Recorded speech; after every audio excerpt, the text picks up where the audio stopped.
Dear students, welcome to this channel. Students जो class 12 के बच्चे हैं अर्थशास्त्र के, उनके लिए यह वीडियो बहुत ही इंपॉर्टेंट होने वाला है, क्योंकि इसमें अर्थशास्त्र के जो भी महत्वपूर्ण प्रश्न उत्तर हैं, मैंने आप सभी लोगों को लघु उत्तरी प्रश्नों का कलेक्शन पहले से ही दे रखा है और उसी प्रश्न का इसमें सॉल्यूशन कराया गया है। और सभी जो प्रश्न है बहुत ही मोस्ट इंपॉर्टेंट है और लघु उत्तरी अति लघु उत्तरी में आपके लिए बहुत ही इंपॉर्टेंट होने वाले हैं। तो चलिए आइए देखते हैं। तो अर्थशास्त्र के महत्वपूर्ण प्रश्नों में पहला जो प्रश्न हम सभी लोग का है, अर्थशास्त्र की परिभाषा। और हाँ, एक महत्वपूर्ण बात कि जो ये मैंने उत्तर दे रखा है, इन प्रश्नों का मैंने पहले से ही एक वीडियो बनाया हुआ है, जिसका कि लिंक मैंने डिस्क्रिप्शन बॉक्स में दे रखा है। आप वहाँ से जाकर उन प्रश्नों को देख सकते हैं। तो आइए चलिए देखते हैं अर्थशास्त्र की परिभाषा क्या कहती है। अर्थशास्त्र सामाजिक विज्ञान की वह शाखा है जिसके अंतर्गत वस्तुओं और सेवाओं के उत्पादन, वितरण, विनिमय और उपभोग का अध्ययन किया जाता है। अर्थशास्त्र शब्द संस्कृत शब्द धन, अर्थ और शास्त्र की संधि से बना, जिसका शाब्दिक अर्थ होता है धन का अध्ययन। एक तरीके से कहा जाए तो अर्थशास्त्र का मतलब ये होता है धन का अध्ययन करना। अर्थशास्त्र की जो विषय वस्तु होती है, अर्थशास्त्र की विषय वस्तु आर्थिक इकाइयों का आर्थिक व्यवहार है, जो वे व्यक्तिगत रूप में अथवा के रूप में करती है। अर्थशास्त्र की विषय वस्तु को मुख्य रूप से दो भागों में हम लोग बांटते हैं। और देखिए, सबसे महत्वपूर्ण है कि अर्थशास्त्र का मतलब क्या होता है। तो धन का अध्ययन क्या कहलाता है? अर्थशास्त्र कहलाता है। डियर स्टूडेंट, जो अर्थशास्त्र की विषय वस्तु होती है तो उसके दो भागों में लोग उसका अध्ययन करते हैं, जिसमें पहला होता है व्यष्टि अर्थशास्त्र और दूसरा क्या होता है? समष्टि अर्थशास्त्र। तो आप इन दोनों की परिभाषा को भी देख सकते हैं, देख ले। लेकिन अर्थशास्त्र किसे कहते हैं और उसकी विषय वस्तु क्या है? तो अर्थशास्त्र की परिभाषा मैंने आपको बता दिया है और उसकी विषय वस्तु होती है, उसकी विषय वस्तु मुख्य रूप से दो भाग होते हैं। डियर स्टूडेंट्स, यदि वीडियो आपको पसंद आता है तो इसे लाइक और शेयर करना बिल्कुल भी ना भूलिएगा। आइए चलिए आगे देखते हैं। जो हमारा मोस्ट इंपॉर्टेंट है, सीमांत उपयोगिता हाश नियम। तो सीमांत उपयोगिता हाश नियम जो है एक महत्वपूर्ण हेडिंग है, क्योंकि इससे रिलेटेड अक्सर प्रश्न पूछे जाते हैं। आपके लघु उत्तरी में भी पूछ सकता है और दीर्घ उत्तरी में पूछ सकता है, और अति लघु में सीमांत उपयोगिता हाश नियम क्या है, छोटे में पूछ सकता है। तो आपको अगर यदि पूछे लघु उत्तरी में कि सीमांत उपयोगिता हाश नियम क्या है, तो इसके बारे में आप बताइएगा। यह नियम एक सार्वभौमिक नियम है। यह नियम उपभोक्ता के इस व्यवहार पर आधारित है जिसमें उपभोक्ता द्वारा किसी वस्तु के ज़्यादा से ज़्यादा इकाई उपभोग करने पर अतिरिक्त उपभोग की जाने वाली वस्तुओं की इकाई की सीमांत उपयोगिता उत्तरोत्तर घटती जाती है, गिरती जाती है। मतलब आपको सही अर्थों में बताया जाए तो सीमांत उपयोगिता हाश नियम क्या कहता है। मैं आपको एग्जाम्पल के थ्रू बताऊँ। अगर जैसे मैंने कहा कि आपको बहुत ज़्यादा भूख लगी हुई है, आप स्टार्टिंग में बहुत ज़्यादा भूख लगा हुआ है अगर यदि आपको, तो जैसे जैसे यदि 5 रोटी आपके पास रख दिया गया और सभी रोटियाँ एक समान है, तो आप एक रोटी खाएंगे, तो अब आपकी धीरे धीरे उपयोगिता क्या होती जाएगी? कम हो जाएगी। तो एक रोटी खाएंगे, दूसरी रोटी खाएंगे, तीसरी रोटी खाएंगे, तो एक चौथा पांचवा रोटी खाते खाते एक ऐसा स्टेज आएगा जब आपकी जो उपयोगिता होगी उत्तरोत्तर घटती जाएगी। अब आपको भूख की ज़रूरत नहीं होगी, आपकी भूख समाप्त हो गई। तो वही जहाँ पर समाप्त होती है वही हम लोग कहते हैं उपयोगिता सीमांत उपयोगिता हाश नियम हो गया। तो ये एक एग्जाम्पल के थ्रू भी आप इसको अच्छे से समझ सकते हैं। डियर स्टूडेंट्स, यदि आपको और महत्वपूर्ण प्रश्नों के संग्रह चाहिए तो आप डिस्क्रिप्शन बॉक्स में जाकर देख सकते हैं, क्योंकि मैंने वहाँ पर मोस्ट इंपॉर्टेंट वीडियोस के और भी लिंक दे रखे हैं। तो आइए देखते हैं अगली हेडिंग जो हम लोग की, मांग क्या होता है, मांग के प्रकार कितने हैं। तो मांग का मतलब क्या होता है? तो अर्थशास्त्र में अगर बात किया जाए तो अर्थशास्त्र में मांग किसी माल या सेवा की वह मात्रा होती है जिसे उस माल या सेवा के उपभोक्ता भिन्न कीमतों पर खरीदने को तैयार हो। आमतौर पर अगर कीमत की मांग अधिक हो तो वह माल सेवा कम मात्रा में खरीदी जाती है, और यदि कम हो तो अधिक मात्रा में बेची जाती है। तो यहाँ पर कहा जाता है कि यदि जायज़ सी बात है कि अगर मांग का मतलब क्या होता है, अगर कोई वस्तु सस्ती है तो उससे हम ज़्यादा खरीदते हैं, अगर महंगी है तो उससे हम लोग उसी अपेक्षा कम खरीदते हैं। तो ये होता है आपका मांग। और मांग के प्रकार में बात किया जाता है तो जो मांग के मुख्यतः 3 प्रकार होते हैं, जिसमें कि पहला होता है मूल्य मांग, दूसरा होता है आय मांग और तीसरा होता है आड़ी मांग। तो मांग को हम लोग मुख्यतः इन्हीं 3 प्रकारों के रूप में अध्ययन करते हैं। मांग की लोच, ये तो समझ लीजिए बहुत ही महत्वपूर्ण आपका हेडिंग है। मांग की लोच बहुत ही महत्वपूर्ण हेडिंग है। आइए देखते हैं इसको। मांग की लोच क्या होता है? किसी वस्तु की कीमत में होने वाले परिवर्तन के फलस्वरूप उस वस्तु की मांगी गई मात्रा में होने वाले परिवर्तन की माप को ही मांग की लोच कहा जाता है। मतलब देखा जाए किस तरीके से उसका डिमांड घट रहा है और बढ़ रहा है, तो इसे ही हम लोग कहते हैं मांग की लोच। तो यह आपका बहुत ही महत्वपूर्ण परिभाषा हो जाएगा। और मांग का नियम भी इसी में पूछता है कि मांग का नियम क्या होता है। तो अर्थशास्त्र में मांग का नियम एक महत्वपूर्ण नियम है जो किसी वस्तु की कीमत में होने वाले परिवर्तन के परिणाम स्वरूप वस्तु की मांग में होने वाले परिवर्तन की दिशा को बताता है। तो मांग की लोच और मांग का नियम जो है यह बहुत ही महत्वपूर्ण हेडिंग है आपके एग्जामिनेशन के लिए। डियर स्टूडेंट्स, यदि आप चैनल पर नए हैं तो इसे सब्सक्राइब करना बिल्कुल भी मत भूलिएगा। आगे बढ़ते हैं हम लोग। बढ़ते प्रतिफल का नियम क्या होता है? तो बढ़ते प्रतिफल के नियम को देखते हैं। सभी उत्पत्ति के साधनों को एक निश्चित अनुपात में बढ़ाया जाता है। तब पैमाने के प्रतिफल के अंतर्गत उत्पादन निश्चित अनुपात से अधिक अनुपात में बढ़ जाता है। इस प्रकार यदि उत्पत्ति साधनों को 10% बढ़ाया जाता है, यहाँ बढ़ाया रहेगा आप सभी लोगों का, बढ़ाया जाता है तो उत्पादन में 10% से अधिक की वृद्धि होती है। इसे ही बढ़ते प्रतिफल का नियम कहते हैं। तो ये बढ़ते प्रतिफल का नियम जो है लघु उत्तरीय प्रश्न में आपका एक महत्वपूर्ण प्रश्न हो जाएगा। डियर स्टूडेंट्स, अवसर लागत क्या होता है? तो आइए चलिए फटाफट देख लेते हैं कि अवसर लागत क्या होता है। यदि किसी विषय वस्तु का उत्पादन करने के कारण कई अवसरों का त्याग करना पड़ता है तो यह त्यागे हुए अगले श्रेष्ठ अवसर की लागत है जिसका त्याग किया गया है, इसलिए इसे अवसर लागत कहा जाता है। दूसरे शब्दों में इसे वैकल्पिक लागत भी कहते हैं। तो अवसर लागत या वैकल्पिक लागत अगर दोनों पूछिए आपको तो आपको दोनों में यही उत्तर देना है। डियर स्टूडेंट्स, महत्वपूर्ण प्रश्नों की श्रृंखला में आगे बढ़ते हैं हम लोग। तो इसमें देखिए आपका दिया गया कि स्थिर लागत एवं परिवर्तनशील लागत में क्या अंतर है।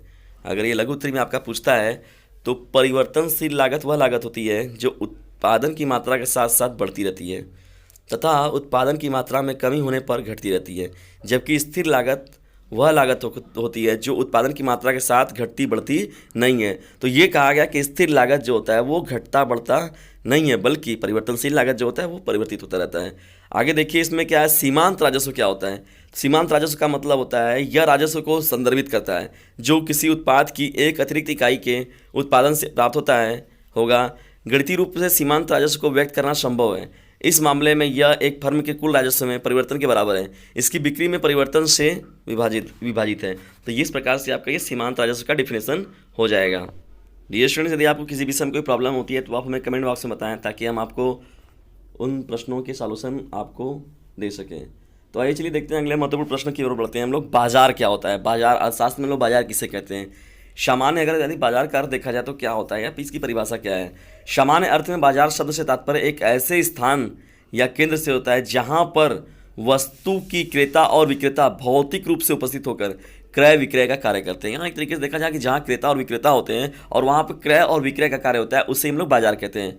दूसरी बात हो गई कि अर्थशास्त्र में बाजार शब्द का तात्पर्य उस संपूर्ण क्षेत्र से होता है जहां की वस्तु के क्रेता एवं विक्रेता का आपस में और परस्पर प्रतिस्पर्धा के द्वारा उस वस्तु का एक ही मूल्य बने रहने में योग देते हैं। तो ये एक बहुत ही महत्वपूर्ण आपका ये नीचे वाला जो डिफिनेशन है वो बहुत ही महत्वपूर्ण है, क्योंकि वह उस वस्तु का एक ही मूल्य बने रहने में सबसे बड़ा योगदान देते हैं। तो ये हो गया आपका बाजार का डिफिनेशन, जहाँ की क्रय विक्रय होता है और साथ ही साथ क्रेता और विक्रेता का होना अनिवार्य है।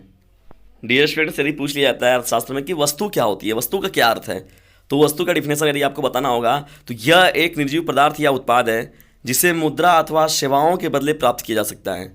वस्तु किसी प्रकार की हो सकती है, जैसे अलमारी को ले लें, कुकर को ले लें, बैट बॉल को ले लें, आदि कोई खाने का सामान हो गया, जैसे ये तो हम लोग खैर रहने के सामान हो गए, रखने के सामान हो गई, कोई खाने के सामान बात करें जैसे हम लोग मैक्रोनी की बात कर लेते हैं, चाउमीन की बात कर लें आदि।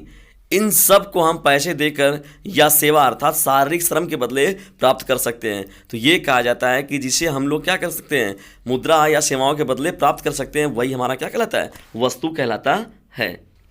अगली इंपॉर्टेंट हम सभी लोग की हेडिंग है मूल्यह्रास क्या है। तो मूल्यह्रास के बारे में अगर बात किया जाए तो सामान्य रूप में इसका अर्थ है उपयोग, समय बीतने अथवा अप्रचलन के कारण स्थायी परिसंपत्ति के मूल्य में कमी आना। तो ये मूल्य एक तरीके से कहा जाता है परिसंपत्ति, स्थायी परिसंपत्ति में मूल्य में कमी आना ही मूल्यह्रास कहलाता है। इसका अर्थ यह हुआ कि स्थायी परिसंपत्तियों के मूल्य में कमी आती है और इसी कमी को तकनीकी रूप से मूल्यह्रास कहते हैं। डियर स्टूडेंट्स, जीडीपी सकल घरेलू उत्पाद जिसे हम लोग कहते हैं, ये एक आपका अर्थशास्त्र का इंपॉर्टेंट नहीं है और ये दीर्घ उत्तरीय में भी पूछ सकता है कि सकल घरेलू उत्पाद क्या होता है, या जो 3-4 प्रकार से उत्पाद को हम लोग देखते हैं उनके बारे में पूछ सकता है कि इन्हें सकल घरेलू उत्पाद के पूरे प्रकार बताइए और उनका किस प्रकार से वर्क है वो बताइए। तो यदि आपको लेकिन लघु उत्तरीय में पूछता है कि सकल घरेलू उत्पाद की जीडीपी क्या है या अति लघु में पूछता है तो आप बताकर इतना प्रयास बता सकते हैं कि सकल घरेलू उत्पाद का मतलब क्या होता है। यह एक अर्थव्यवस्था के आर्थिक प्रदर्शन का एक बुनियादी माप है। यह एक वर्ष में एक राष्ट्र की सीमा के भीतर सभी अंतिम माल और सेवाओं का बाजार मूल्य है। जीडीपी को 3 प्रकार से प्रभावित किया जा सकता है जिसमें से सभी अवधारणात्मक रूप से समान है। तो यह मुख्य रूप से क्या होता है, जो अर्थव्यवस्था के आर्थिक प्रदर्शन का बुनियादी माप है। कौन चीज़, जीडीपी, जिसे हम लोग जिसका पूरा नाम होता है सकल घरेलू उत्पाद, जिसे हम लोग इंग्लिश में अगर देखा जाए तो जीडीपी, ग्रॉस डोमेस्टिक प्रोडक्ट के भी कहते हैं। डियर स्टूडेंट्स, वस्तु विनिमय प्रणाली क्या होता है। ये अगर छोटा प्रश्न आपसे पूछा जाए तो जब किसी एक वस्तु या सेवा के बदले दूसरी वस्तु या सेवा का लेन देन होता है तो इसे वस्तु विनिमय कहते हैं। जैसे एक गाय लेकर 10 बकरियां देना। यदि मैं किसी को एक गाय दे दूं, वो मुझे भैंस दे दे, या एक गाय मैंने दिया तो उस 10 बकरियां को देना। इस पद्धति ने विनिमय की सार्वजनिक इकाई अर्थात मुद्रा का इस्तेमाल नहीं किया जाता। तो इस पद्धति में कभी भी मुद्रा का इस्तेमाल नहीं किया जाता, बल्कि वस्तु के बदले वस्तु देना। जैसे किसी ने मुझे गेहूं दिया तो मैंने उसके बदले उसे चावल दे दिया। तो इस प्रकार से ये वस्तु विनिमय प्रणाली काम करती है। आइए फटाफट वस्तु विनिमय प्रणाली की कमियों को जान लेते हैं, लेकिन उससे पहले यदि आपने चैनल को सब्सक्राइब नहीं किया तो सब्सक्राइब कर लें और लाइक और शेयर करना बिल्कुल भी मत भूलिएगा। तो वस्तु विनिमय प्रणाली की कमियाँ क्या है? इसकी सबसे बड़ी कमी दोहरे संयोग का अभाव है। यह सबसे बड़ी सी कमी है। इसे मुद्रा के इस कार्य से दूर कर दिया है। अब यदि एक वस्त्रों का विक्रेता चावल खरीदना चाहता है तो उसे ऐसा चावल विक्रेता ढूंढने की आवश्यकता नहीं है जो बदले में वस्त्र चाहता है। वह वस्त्र बेचकर मुद्रा प्राप्त कर सकता है। तो इस तरीके से अब ये चीज़ें समाप्त हो गई हैं। सबसे मुख्य इसकी जो समस्या थी, कमी दोहरे संयोग का अभाव है। अब ऐसी समस्या नहीं है। अगर वस्त्र है तो उसके बदले चावल नहीं तो उसके बदले वस्त्र नहीं। अब आप उसको मार्केट में बेचकर पैसा अर्निंग कर सकते हैं। आप अपने उसके अनुसार जो चीज़ें आपको चाहिए वो चीज़ें ले सकते हैं। डियर स्टूडेंट्स, यदि आपसे पूछता है केंद्रीय बैंक के प्रमुख कार्य क्या है या तो सेंट्रल बैंक के कार्य बताइए, जैसे कि आप ये पूछ दें कि आरबीआई का क्या कार्य है, तो आरबीआई के प्रमुख कार्य जो हैं बैंकर बैंक और पर्यवेक्षक के रूप में, ये पहले पॉइंट हो जाएंगे आपकी। और दूसरे पॉइंट में अगर लिखना चाहेंगे तो क्रेडिट और पैसे की आपूर्ति की नियंत्रक के रूप में। तीसरी बात अगर देखा जाए तो सरकार को बैंकर सरकार दोनों केंद्र और राज्य सरकारों के लिए एक बैंक के रूप में सेंट्रल बैंक कार्य करता है। मतलब केंद्र और सरकार और राज्य सरकार को पैसे देने का भी कार्य किसके हाथ में है? केंद्रीय बैंक के ही हाथ में है। केंद्रीय बैंक मुद्रा और ऋण की मात्रा पर नियंत्रण सुनिश्चित करने के लिए मुद्रा जारी करने का एकमात्र अधिकार रखता है। तो ये मुद्रा जारी करने का एकमात्र अधिकार जो है वो केंद्रीय बैंक के पास है। ये बहुत ही महत्वपूर्ण, यानी आरबीआई के पास है। और आप जानते हैं कि भारत जो रिजर्व बैंक ऑफ इंडिया जो है, यही केवल कौन है? आरबीआई, वही और भारत की एकमात्र केंद्रीय बैंक है। तो एकमात्र ये ऐसी बैंक है जिसमें कि मुद्रा जारी करने का अधिकार रखती है। कौन? केंद्रीय। तो ये कुछ हो गए मोस्ट इंपॉर्टेंट केंद्रीय बैंक के प्रमुख कार्य। ये स्टूडेंट्स, यदि समग्र मांग व समग्र पूर्ति की बात करें तो इसके डिफिनेशन भी बहुत ही इंपॉर्टेंट है। तो एक अर्थव्यवस्था में मांगी जाने वाली कुल वस्तुओं व सेवाओं की जोड़ को समग्र मांग कहते हैं। जबकि अगर बात किया जाए समग्र पूर्ति क्या होती है, तो वस्तु तथा सेवाओं के कुल उत्पादन को समग्र पूर्ति कहते हैं। यह राष्ट्रीय आय या राष्ट्रीय उत्पाद के बराबर होती है। तो समग्र मांग व समग्र पूर्ति जो है वह लघु, उत्तरी या अति लघु में आपका बहुत ही महत्वपूर्ण प्रश्न होने वाला है। स्टूडेंट्स, पढ़ते हैं अगले इंपॉर्टेंट प्रश्न की ओर। विकासशील देश में राजकोषीय नीति क्या है? विकासशील देशों में जनसंख्या बहुत ही तीव्रता से बढ़ती है, तो आप जान भी रहे हैं। ऐसे देशों में राजकोषीय नीति का लक्ष्य व्यय की उच्च खुराकें उपलब्ध कराना होता है, जो रोजगार के अवसर बढ़ाए और अल्प रोजगार तथा अदृश्य बेरोजगारी को विशेषता ग्रामीण क्षेत्रों में कम करने में सहायक हो। तो यही हमारा होता है किसी भी विकासशील देश के लिए राजकोषीय नीति, जो कि विकासशील देश के लिए, और हम लोग को भारत भी जानते हैं आपकी क्या है, विकासशील देश की श्रेणी में अग्रसर है। डियर स्टूडेंट्स, बजट क्या है? ये एक अर्थशास्त्र में बहुत ही महत्वपूर्ण प्रश्न है कि बजट होता क्या है, बजट काम कैसे करता है। तो बजट के बारे में आइए चलिए देखते हैं हम लोग। यह भविष्य के लिए की गई वह योजना है जो पूरे साल की राजस्व व अन्य आय तथा खर्चों का अनुमान लगाकर बनाई जाती है, जिसमें वित्त मंत्री के द्वारा सरकार के समक्ष अपनी व्यय का अनुमान लगाकर आने वाले वर्ष के लिए कई योजनाएं बनाकर जनता के सामने हर वित्तीय वर्ष के दौरान प्रस्तुत करती है। तो ये होता है बजट, और इसे जो प्रस्तुत करने का कार्य होता है वित्त मंत्री करते हैं। तो वित्त मंत्री इस समय देखा जाए तो भारत के वित्त मंत्री कौन है? निर्मला सीतारमण जी हैं। डियर स्टूडेंट्स, वीडियो को पूरे अंत तक जरूर देखें, क्योंकि आपके कुछ महत्वपूर्ण प्रश्न छूट ना जाए कहीं आपसे। पूंजीगत तथा राजस्व व्यय में अंतर क्या है? राजस्व की परिसंपत्तियों में वृद्धि करने वाले खर्चों को पूंजीगत व्यय माना जाता है। जैसे पुल बनाना, सड़क बनाना, ये सभी जो कार्य होते हैं आपके पूंजीगत व्यय के अंतर्गत आते हैं। जबकि राजस्व व्यय ऐसे खर्चे होते हैं जिनसे ना सरकार की उत्पादन क्षमता बढ़ती है और ना ही आय, जैसे वेतन और पेंशन। तो ये सभी हमारे राजस्व व्यय में आते हैं, और पूंजीगत व्यय के रूप में पुल और सड़क निर्माण आदि को शामिल किया जाता है। तो पूंजीगत व्यय तथा राजस्व व्यय के बारे में अगर अलग अलग से भी पूछे तो आप बता सकते हैं, और यदि दोनों को अंतर पूछे तो आप उनको भी अच्छे से डिफाइन कर सकते हैं।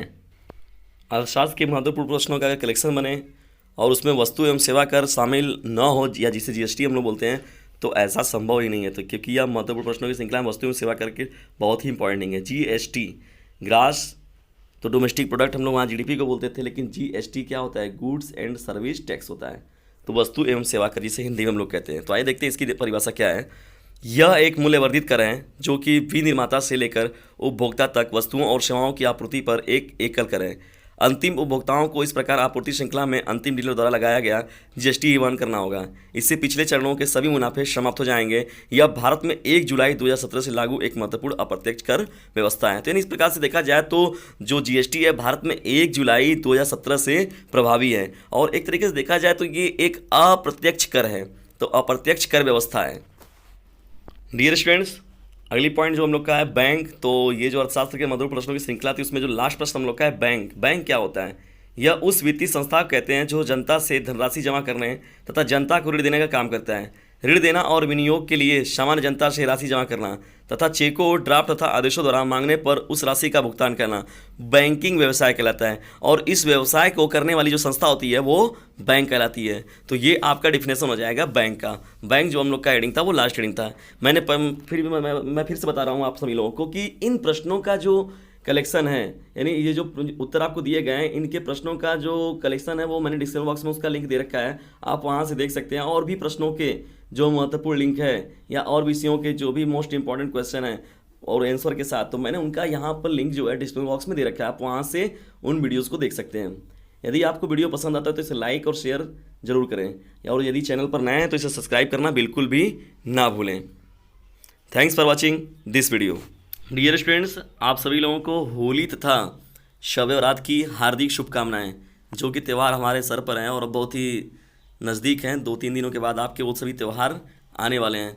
तो आप त्योहारों को भी मनाएं और साथ ही साथ अपने एग्जामिनेशन पर भी फोकस ज़रूर करें, क्योंकि अभी नहीं तो कभी नहीं।